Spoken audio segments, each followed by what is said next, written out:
Good afternoon, everyone, and welcome to the Tent of Many Voices and the Core of Discovery 2. Here in the Tent of Many Voices, we have regular programming every hour on the hour. We get a wide variety of speakers and presenters here. And this afternoon, we're pleased, with help of our good friends at the Bureau of Land Management, one of our sister agencies, to have Joyce Badgley Hunsucker. She's an award-winning historical interpreter, author, and storyteller whose meticulously researched programs have earned her international acclaim as both an actress and a historian. Her ancestral bloodlines include Cherokee and Lakota, French, English, and Scotch-Irish.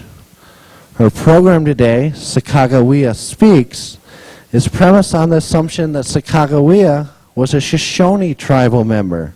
Not all tribal nations agree that this was the case. You may ask questions of Sacagawea after the program. She will answer in character. Then you may ask questions of Joyce, and she will answer as a scholar. So please give a warm Tent of Many Voices welcome to Sacagawea.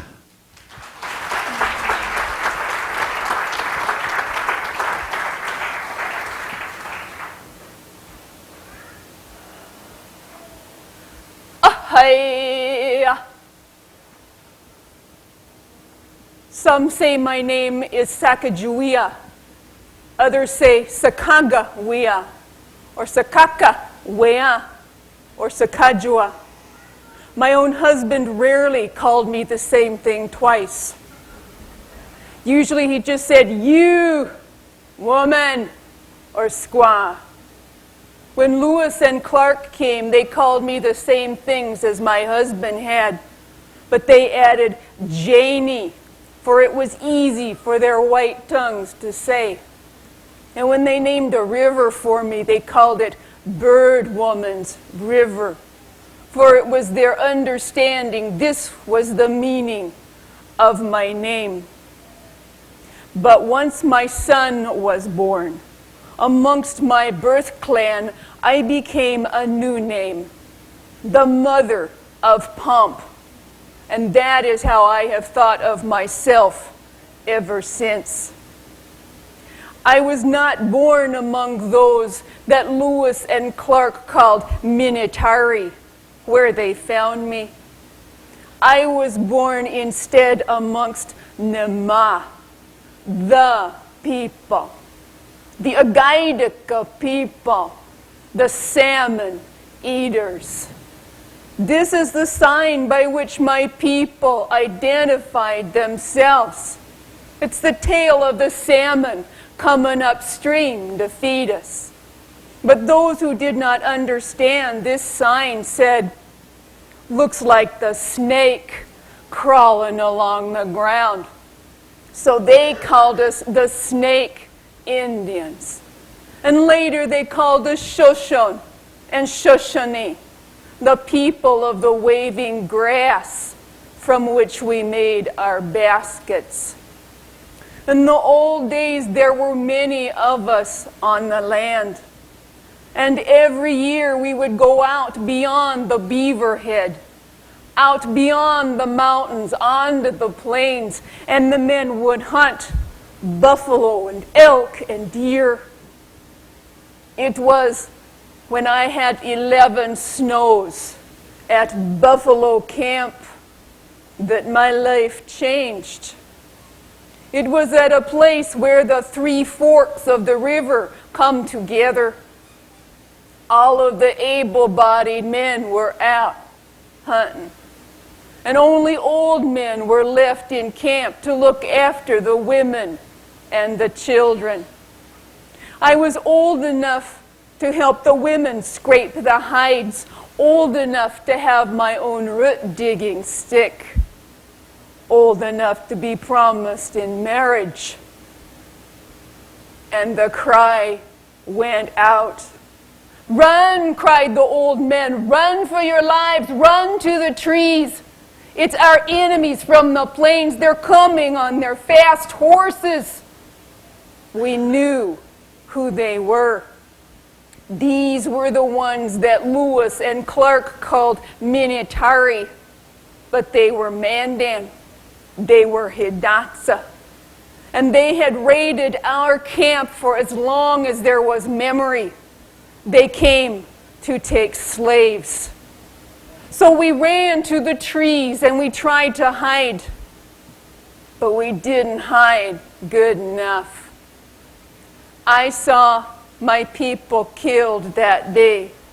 4 women, most all of the boy children.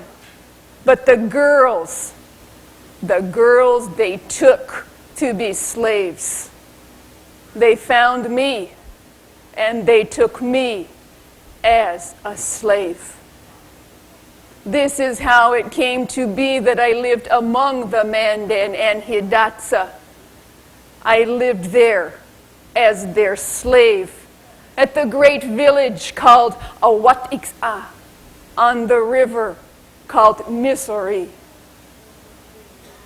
I kept my mouth quiet. All of the sleeps it took to come to Awatiksa, I kept my eyes open. I was made to work very, very hard. I learned new things. I learned to mound up the earth and the trees in lodges different from the lodges of my people. I learned to do a thing they called plant corn and beans and squash. I learned that here at the great village of Awatiksa, there were Minitari, also called Big Belly Indians, for their bellies were always full from this planting that they did. And I learned their talk. It was in this way that I found out one of the other girls who had been taken same time as me, she ran away. I knew she would try to find our people again, but the way was so long and the dangers were so many. I thought, she'll never make it. She'll die alone in the mountains with no one to grieve for her, no one to do ceremony. So I stayed where I was. The sleeps came, the sleeps went. Moons came, moons went. And by, I grew content. I continued to work very, very hard. But one of the things I liked the best about Awatiksa were the strange looking and strange sounding men that came up and down the river. They called themselves traders. They brought iron cooking pots, ribbons, beads, axes, knives, guns. But best of all, they brought their stories of all they'd seen and all they had heard. And that was what I liked the best, to hear their stories of places I had never seen. It was here at Awatiksa that I was given the name by which you call me. It was a day of women. The women came to me and they had a gift. It was a belt like this one. Blue beads, chief beads. You cannot make such a belt for yourself. You cannot buy one or trade for one. It must be given to you, a mark of honor. It says to all who see this, the women have found you worthy. It says to all who see you wearing the belt, you are now one of them. It was on the day of the blue beads that I became one of them, made a relative, adopted into the tribe. And it was the women who gave me the name Sacagawea, little black bird woman.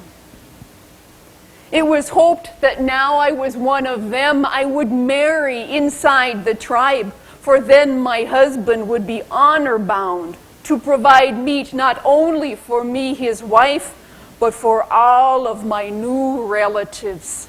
This is how it was done in the old days. But that didn't happen.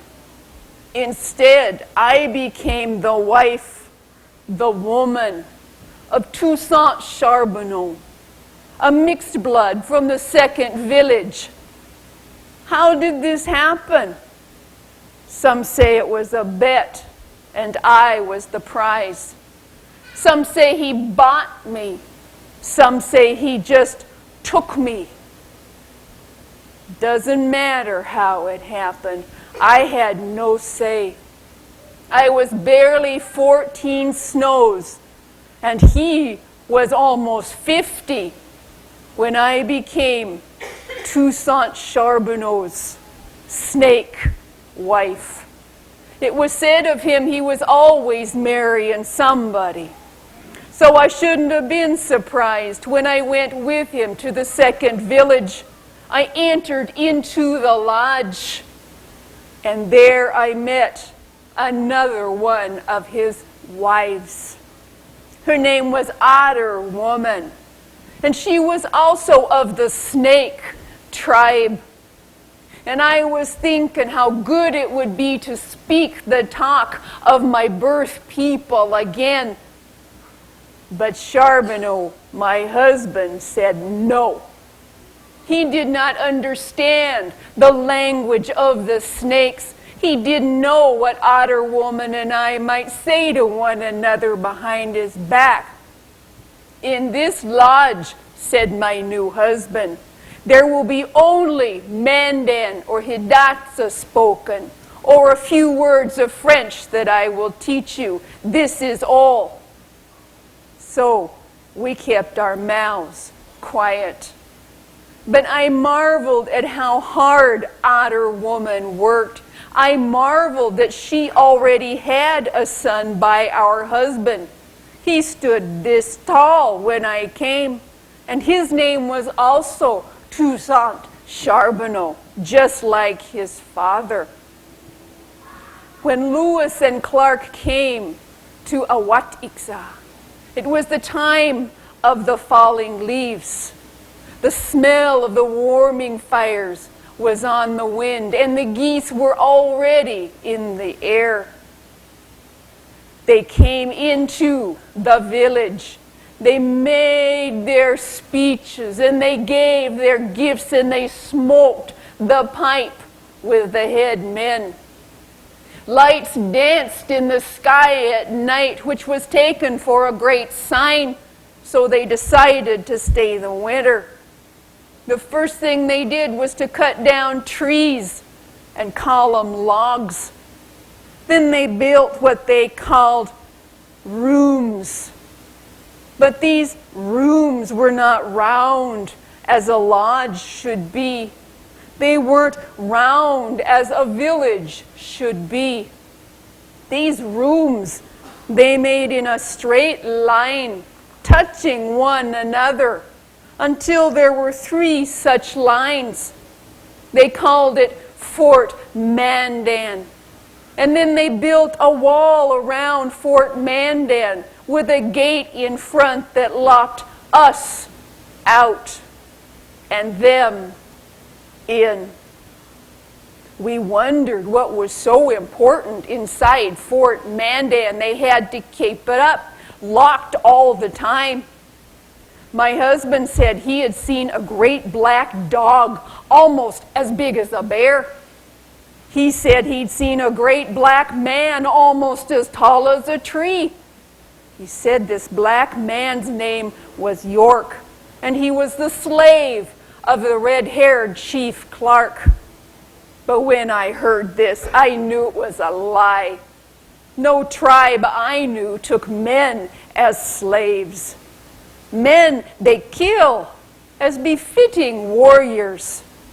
But my husband said, it's not the same among the whites.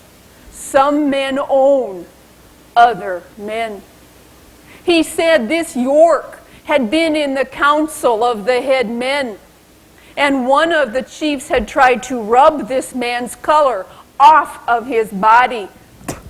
They rubbed, and he rubbed, but the color did not come off.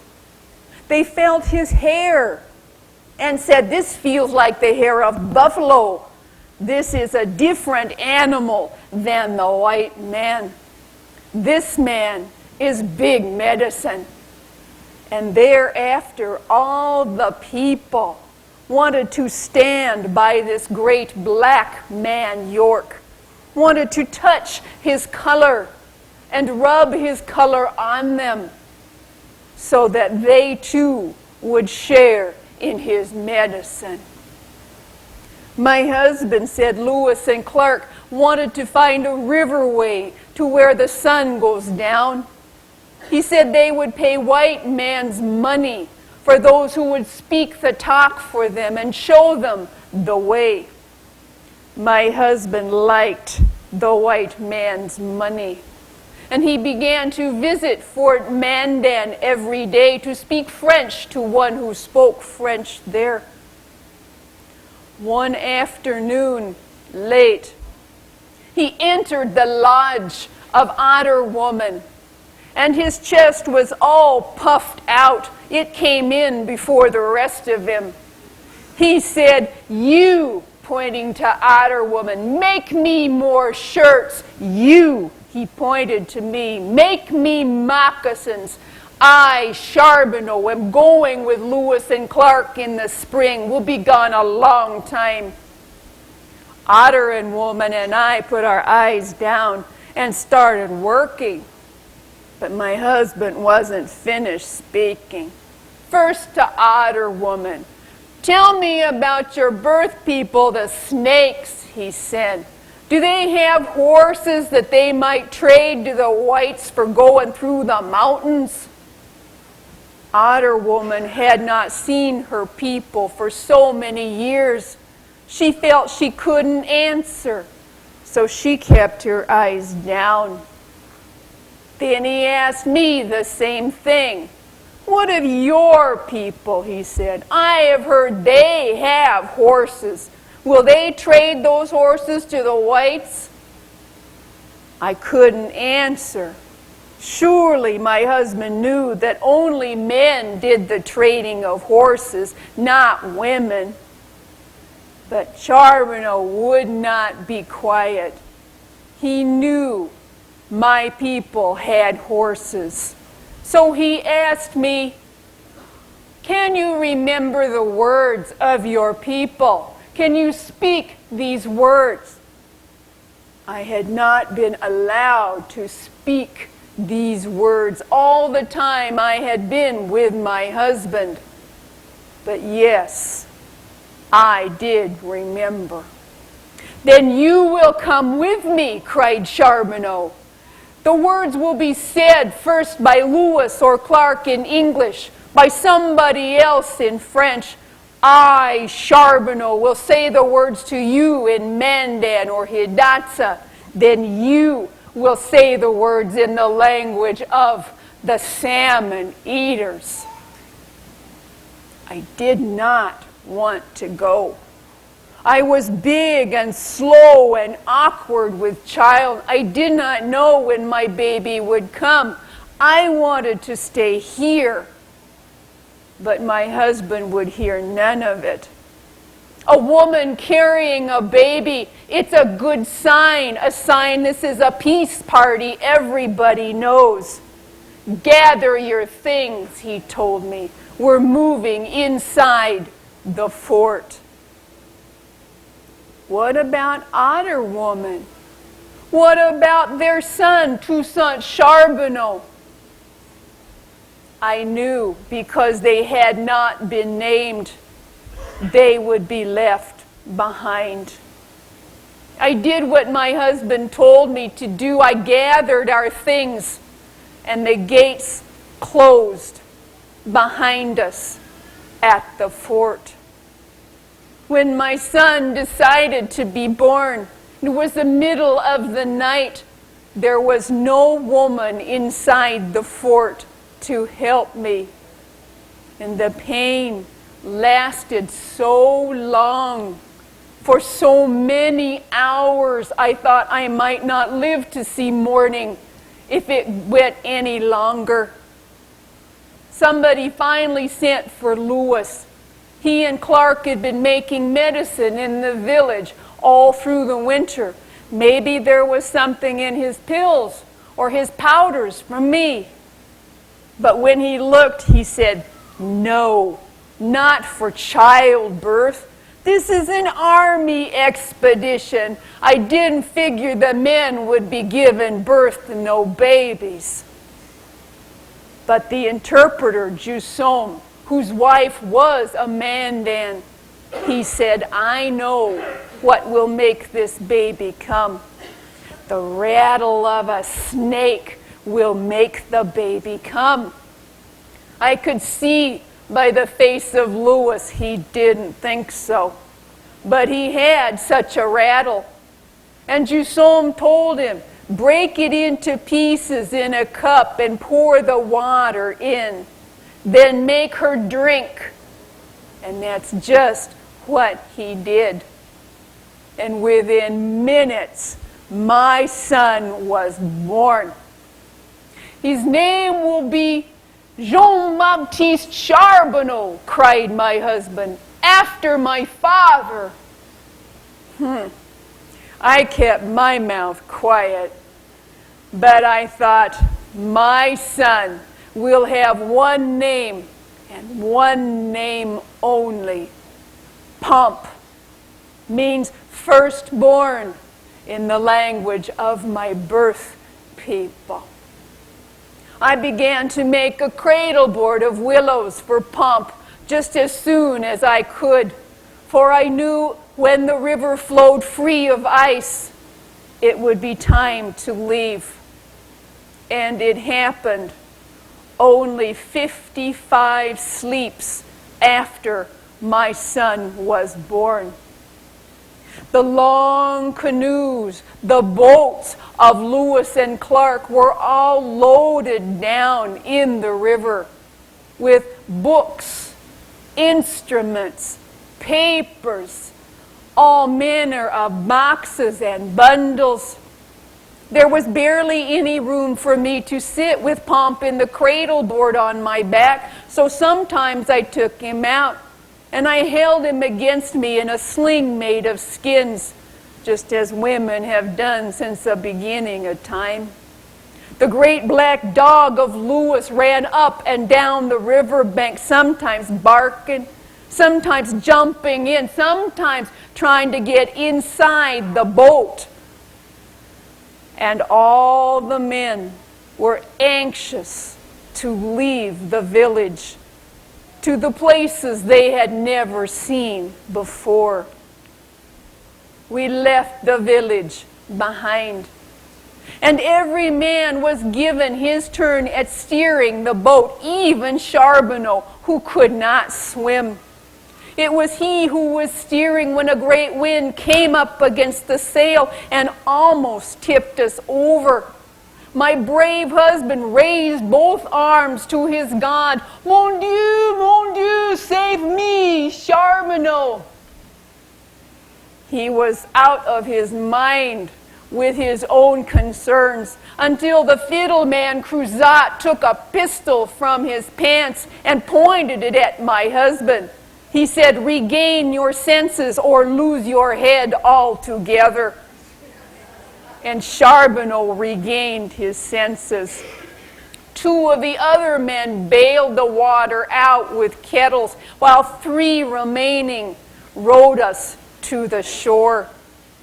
But before we got to safety, I began to see things coming out of the boat, going over the side into the water and floating down. So I did what any one of you would do. I reached out and grabbed these things back, as many as I could.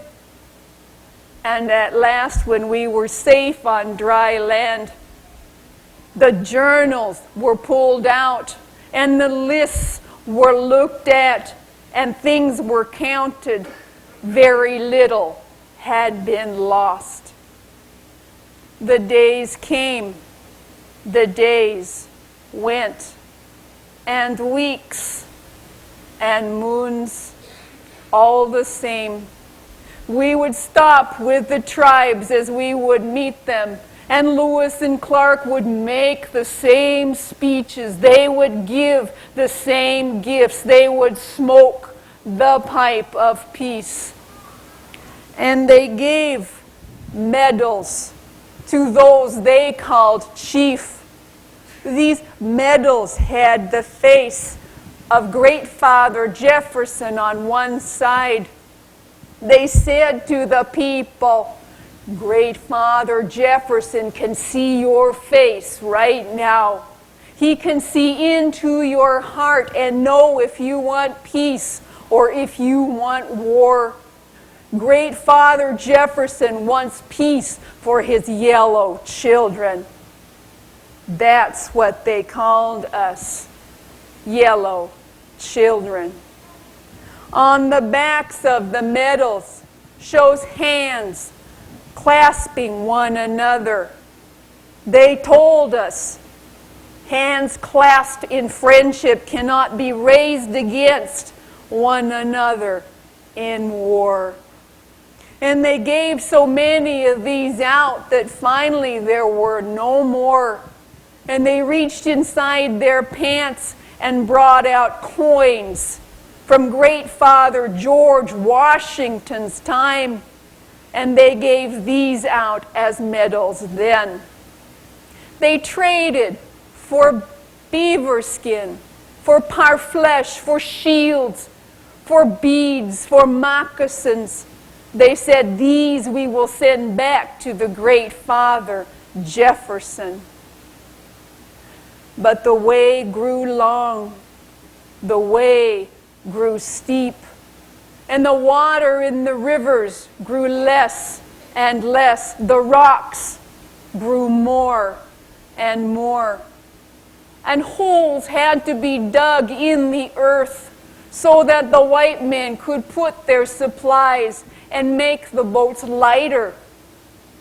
They needed them to be lighter because they were pulling them themselves sometimes with ropes. And they were putting bundles on their own backs. This is called portage.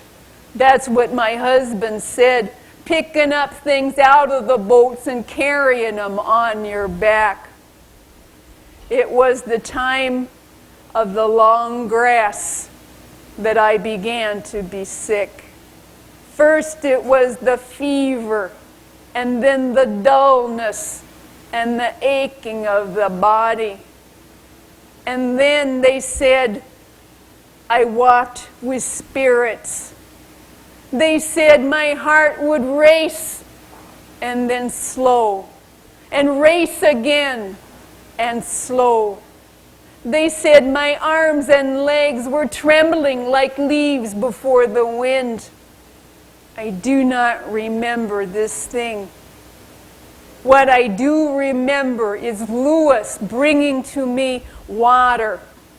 Water from the stinking spring called sulfur. And he made me drink and drink and drink until finally I slept in my body once again. And when I woke, I knew who I was. I knew what I was. I was hungry. And I begged for food, but they said no. For days you have been with spirits. You almost died. We will give you broth. 1 day, broth. 2 days, broth. 3 days, broth. At the end of the 3rd day, I wanted something else to eat. So I slipped from camp and I found breadroot. Prairie apple, that's what they called. And I dug and dug and dug, and I ate and ate and ate. And that night, my stomach thundered and thundered and thundered. Lewis was very angry. Too many raw apples, he said to me. Janie, Janie, Janie. Too little sense. When I was stronger, we began the climb around the great thundering falls. And when we came to a place that was high and flat, the men put one of the canoes on wheels, put up a sail in the canoe, and let the wind blow that canoe faster on the dry land than it had ever gone on the water. The men danced and clapped their hands and made a great joke until they had to run after the canoe so it wouldn't crash. But the same winds that had blown the canoe brought the summer storms. The skies grew dark, the winds howled like wolves, and the winds brought hailstones the size of fists coming down from the sky and hitting us on our head, on our shoulders, slamming us to the ground. Clark pointed to a dry ravine. Go, he said, go for safety. Charbonneau and I ran to this dry ravine. I had Pomp on my back in the cradle board, but there was no room for the cradle board. So I took it off and I held my son to me. I put my back towards the river bank, thinking this would keep me dry and keep my son safe. Clark came too. This was not a safe place to be. All of a sudden, the hillside above gave way, and the dry ravine was filled with water, pieces of trees, rocks. My brave husband climbed out first, and Clark pushed me up to my husband with Pomp in my arms. Clark was standing waist deep in water where there had been no water before. And just as he climbed out, the water grew as tall as 2 men standing on one another, and then as tall as 3 men standing, before it flooded over the top and chased us towards the trees. The next day, we went back, trying to find the things that had been lost. Clark's compass, his umbrella, and the cradle board. We found this compass, and Clark was so happy he wrote about it in the journal. I shall name this place Defeated Drain, for the instrument has been saved. When Charbonneau told me what Clark had named this place, I kept my mouth quiet, but I thought, it's a bad name. For it is not the drain that is defeated. Pomp's cradle board, all of Pomp's clothes that were inside, and all of my possessions were gone. And those never came back, never were found. Days went on. They came, they went. And Lewis and Clark grew worried about where they were going to find the people with the horses for crossing through the mountains. We came to the place of the buffalo jump, and they found moccasins in the dirt. They had Janie read the moccasins. No, these are not the shape. These are not the beads. These are not the patterns of my people. And then they began to ask every day, aren't we there yet? And the answer was always, not yet, not yet. But we came to the place of the Three Forks, and I began to recognize the country. I told the story to my husband about the Three Forks and being taken by the Mandan people.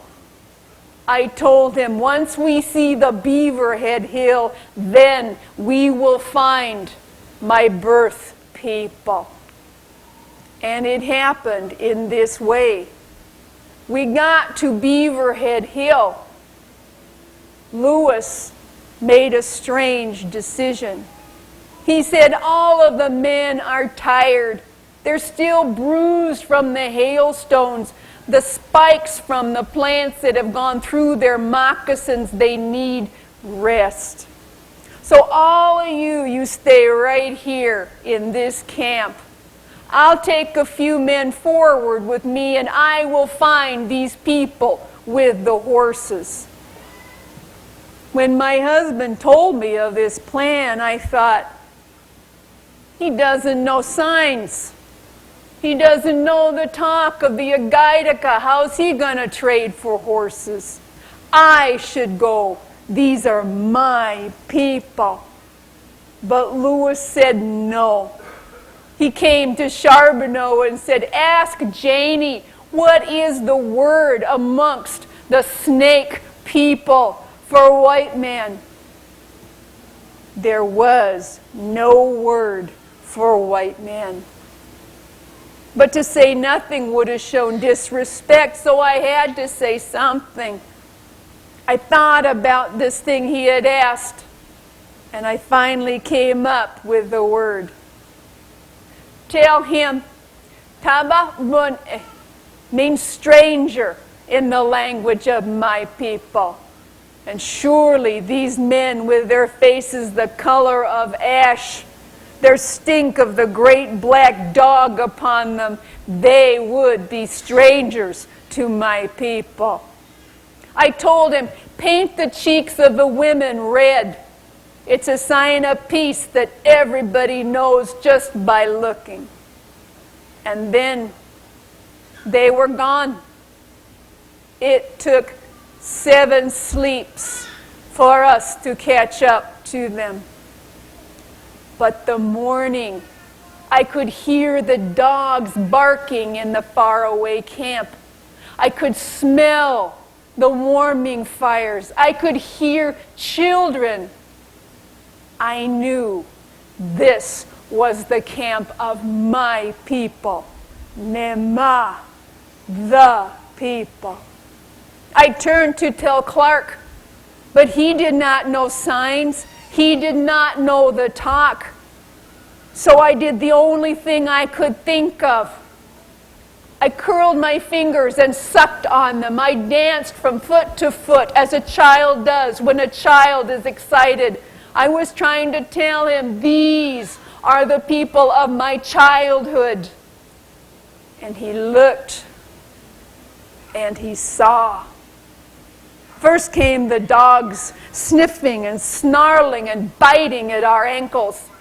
Then came the proud young men, every inch warriors. And the women and the children to the sides in a great throng. The crowd broke open. Lewis strode out. He had shells in his hair, a mark of honor, and his face was covered with the red. He hugged Clark so tightly and so many times that soon both men were covered with the red paint. He wrote of this in his journal, and he called it the national hug. And I am heartily tired of it, said he.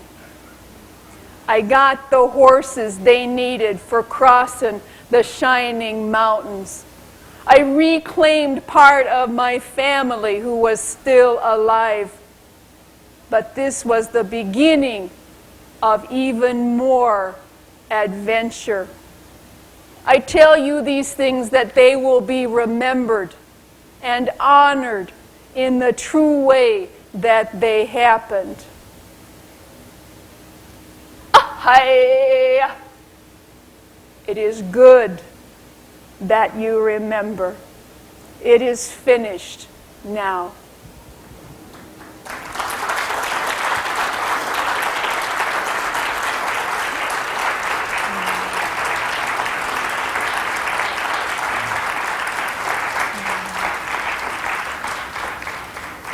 I could see as I was talking there were questions written on some of your faces. I can maybe answer a question or two.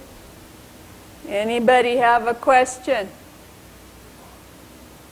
Yes, sir. My brother, when did I catch up with my brother? My brother was at the village of my people, and I didn't recognize him at first. He was in council, and I had been asked to come in and say the words in the language of the people. But I kept my eyes down all the time. I didn't see the faces. And Lewis said the words in English, and Labiche said them in French. Charbonneau said them in Mandan. Then I said them in the Hidatsa tongue. And for a long time, nobody answered. Until finally, a man's voice spoke. And even though it had been years since I heard that voice, even though I could not see his face, I knew who it was. And I jumped to my feet and I cried out, "Brother, brother!" It was Cameahwait, my clan brother, who was there, the one Lewis and Clark called Chief. But until I called out his name, he had not recognized this Mandan woman with a husband, with a son, with a new name. All right, folks, while we're getting ready for our next presentation, which is going to be Curly Bear Wagner, to talk about Blackfeet history and culture and their encounters with Lewis and Clark. If we can have you kind of head to the back of the tent, I'm sure that she would be very happy to continue to answer your questions as we switch over between the programs. So again, please give her a hand for presenting here on the 10 Minute Voices.